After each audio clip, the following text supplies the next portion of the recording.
Shalom, salam sejahtera di dalam kasih Kristus. Saya ucapkan kepada Bapak, Ibu, saudara-saudara sekalian di mana saja saudara berada. Apa kabar? Doa dan harapan saya, saudara semua dalam keadaan baik dan sehat-sehat saja. Jumpa lagi bersama saya di kesempatan yang baik yang dianugerahkan Tuhan kepada kita untuk sama-sama membaca dan merenungkan firman Tuhan yang menjadi pedoman hidup satu-satunya dalam kehidupan kita.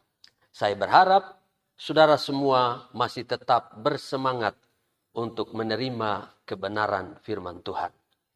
Baik, Bapak Ibu Saudara sekalian, saya mengajak kita untuk menggunakan beberapa waktu ke depan bersekutu dengan Tuhan, dan persekutuan ini kita akan awali dengan sebuah pujian bagi Tuhan.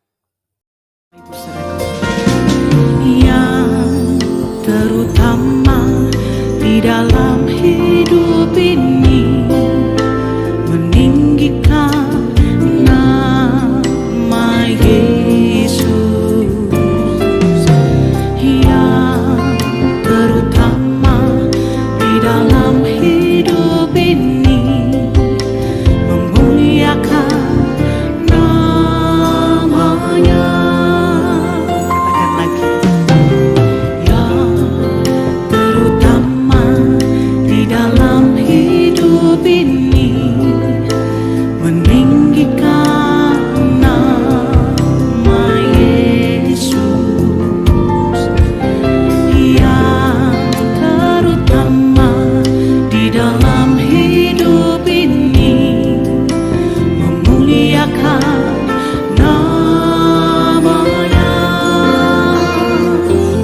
Haleluya, haleluya. Saya cinta Yesus. Haleluya,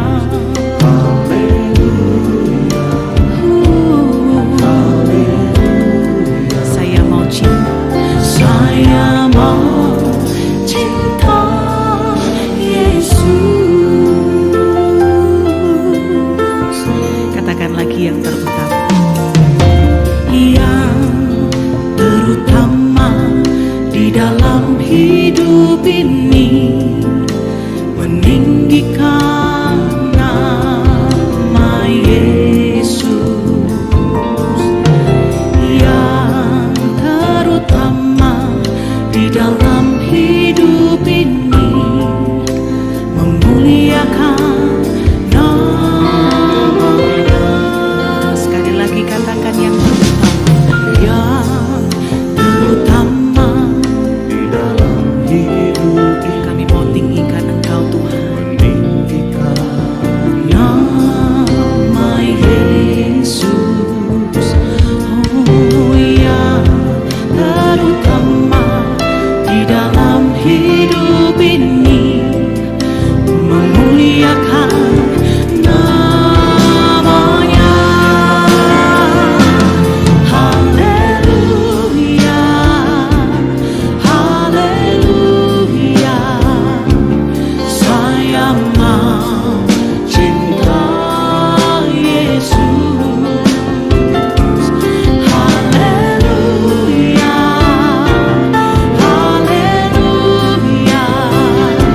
Saya mau cinta Yesus.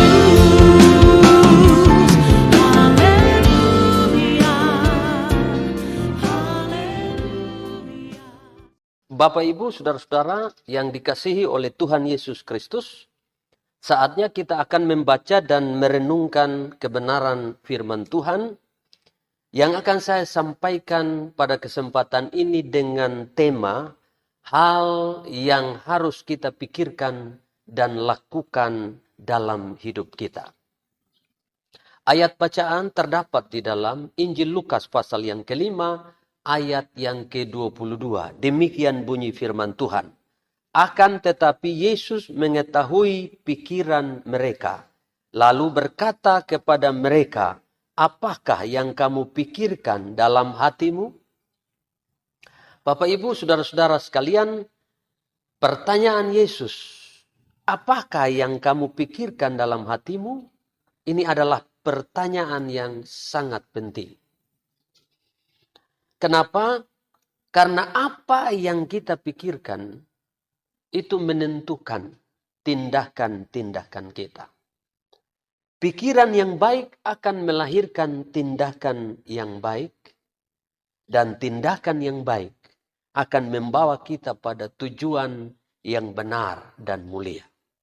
Sebaliknya, pikiran yang salah, pikiran yang buruk akan menuntun kita pada tindakan yang tidak benar dan berakhir mengecewakan. Karena itu, perhatikan apa yang kita pikirkan. Nah, saudara-saudara sekalian, untuk itu pada kesempatan ini saya akan sampaikan beberapa hal yang perlu dan penting untuk kita pikirkan dan lakukan di dalam kehidupan kita. Yang pertama, Filipi 4 ayat yang ke-8. Di sana Alkitab berkata, jadi akhirnya saudara-saudara, semua yang benar, semua yang mulia, semua yang adil, semua yang suci, semua yang manis, semua yang sedap didengar, semua yang disebut kebajikan dan patut dipuji, pikirkanlah semuanya itu. Puji Tuhan. Saudara sekalian, Alkitab berkata bahwa yang harus kita pikirkan adalah hal-hal yang benar, hal-hal yang mulia, hal-hal yang adil, yang suci, yang manis, yang sedap didengar, dan yang disebut kebajikan dan patut dipuji. Itulah yang harus kita pikirkan. Lawan dari itu adalah pikiran jahat, pikiran yang buruk, pikiran yang cemar, pikiran yang sia-sia. Saudara-saudara sekalian, pikiran yang sehat itu penting. Karena pikiran yang sehat itu berakibat baik bagi seluruh hidup kita. Sebaliknya, orang yang terbiasa berpikiran yang tidak sehat itu akan mempengaruhi seluruh hidupnya, termasuk mempengaruhi tindakan-tindakannya. Nah, karena itu mari kita belajar untuk memikirkan hal-hal yang positif, hal-hal yang baik, hal-hal yang benar, hal-hal yang suci, hal-hal yang menyenangkan, hal-hal yang patut dipuji, hal-hal yang berkenan kepada Allah, agar kita tetap sehat, dan kita bisa menjadi inspirasi, menjadi berkat, bisa memotivasi orang lain untuk hal-hal yang baik dan benar. Yang kedua adalah Roma 12 ayat yang ketiga. Di sana Alkitab berkata, berdasarkan kasih karunia yang dianugerahkan kepadaku, aku berkata kepada setiap orang di antara kamu, janganlah kamu memikirkan hal-hal yang lebih tinggi daripada yang patut kamu pikirkan. Tetapi hendaklah kamu berpikir begitu rupa, sehingga kamu menguasai diri menurut ukuran iman yang dikaruniakan Allah kepada kamu masing-masing. Nah, saudara-saudara sekalian, Roma 12 ayat yang ketiga, ini menjelaskan kepada kita bahwa kita harus memikirkan hal-hal yang patut, hal-hal yang wajar, hal-hal yang sesuai dengan kemampuan kita, baik secara rohani maupun juga secara jasmani. Lawan dari itu adalah memikirkan hal-hal yang tinggi, hal-hal yang melebihi kemampuan kita. Ada banyak orang suka memikirkan hal-hal yang jauh lebih tinggi daripada kemampuannya. Hal-hal yang tidak patut. Sehingga mereka terjebak di dalam perbuatan-perbuatan yang tidak benar. Menghalalkan segala cara demi untuk mencapai obsesi mereka yang tinggi. Demi mencapai ambisi mereka yang tak terkendali, yang melampaui kekuatan mereka. Saudara, mari kita belajar untuk memikirkan hal-hal yang patut, hal-hal yang pantas, yang wajar, yang sesuai dengan kemampuan kita. Sebab Allah memberi kepada kita baik karunia rohani maupun berkat-berkat sesuai dengan kapasitas kita. Bukan berarti bahwa kita tidak boleh memikirkan hal yang lebih lagi. Tetapi yang paling pertama yang harus kita lakukan adalah meningkatkan kualitas dan kapasitas diri untuk bisa meraih berkat Allah yang lebih besar ke depan. Nah, hal yang ketiga adalah Matius pasal 16 ayat 23. Di sana dikatakan, maka Yesus berpaling dan berkata kepada Petrus, "Enyalah iblis, engkau suatu batu sandungan bagiku, sebab engkau bukan memikirkan apa yang dipikirkan Allah, melainkan apa yang dipikirkan manusia." Saudara, latar belakang daripada ayat ini adalah ketika Yesus menyampaikan bahwa ia akan pergi ke Yerusalem dan di sana dia akan dibunuh oleh imam kepala dan ahli Taurat, tapi hari yang ketiga dia akan bangkit. Pada saat Yesus menyampaikan hal itu, Petrus menarik Yesus ke sampingnya dan menegurnya sambil berkata, kiranya hal itu tidak terjadi padamu. Nah, saudara, mendengar itu Yesus langsung menegur Petrus dengan keras. Dengan berkata, "Hai iblis, engkau suatu batu sandungan bagiku. Karena engkau bukan memikirkan apa yang dipikirkan Allah, melainkan apa yang dipikirkan manusia." Saudara-saudara yang diberkati Tuhan, dalam hidup ini kita harus belajar untuk memikirkan apa yang dipikirkan oleh Allah dan bukan apa yang dipikirkan oleh manusia. Mengapa demikian? Karena yang pertama, pikiran Allah beda dengan pikiran kita. Pikiran kita manusia bisa salah, tetapi pikiran Allah tidak mungkin salah. Yang berikut, pikiran Allah itulah yang akan terlaksana. Pikiran manusia belum tentu. Karena itu Alkitab berkata banyak rancangan di hati manusia.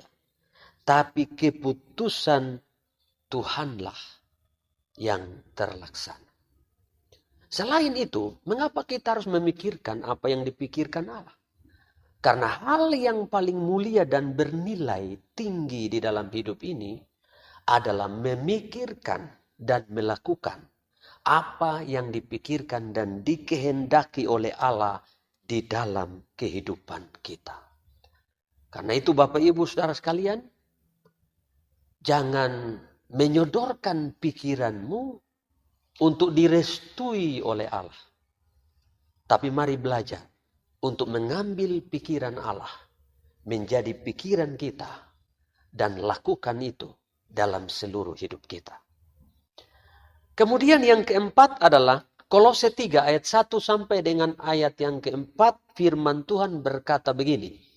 Karena itu, kalau kamu dibangkitkan bersama dengan Kristus, carilah perkara yang di atas, di mana Kristus ada, duduk di sebelah kanan Allah. Pikirkanlah perkara yang di atas, bukan yang di bumi. Sebab kamu telah mati dan hidupmu tersembunyi bersama dengan Kristus di dalam Allah. Apabila Kristus yang adalah hidup kita menyatakan diri kelak, kamu pun akan menyatakan diri bersama-sama dengan Dia dalam kemuliaan. Haleluya.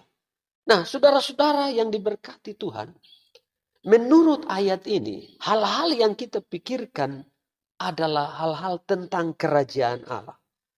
Hal-hal rohani, perkara-perkara kebenaran Allah. Itulah yang dimaksud dengan perkara yang di atas. Bukan sebaliknya memikirkan perkara yang di bumi. Bukan perkara-perkara duniawi. Bukan hal-hal jasmani atau hal-hal materi. Tapi perkara rohani, perkara yang di atas. Mengapa demikian? Karena perkara yang di atas itu bersifat kekal. Tapi perkara-perkara yang di bumi, dalam hal ini hal-hal duniawi, hal-hal jasmani, hal-hal materi, itu bersifat sementara. Mengapa kita harus memikirkan perkara di atas? Alkitab berkata di sini, supaya kelak ketika Kristus datang menyatakan diri dalam kemuliaan, kita juga bersama-sama dengan Dia di dalam kemuliaan. Kiranya beberapa kebenaran yang dapat saya sampaikan ini menolong kita untuk bijaksana memikirkan dan melakukan hal-hal yang baik dan benar di sepanjang kehidupan kita. Tuhan Yesus memberkati.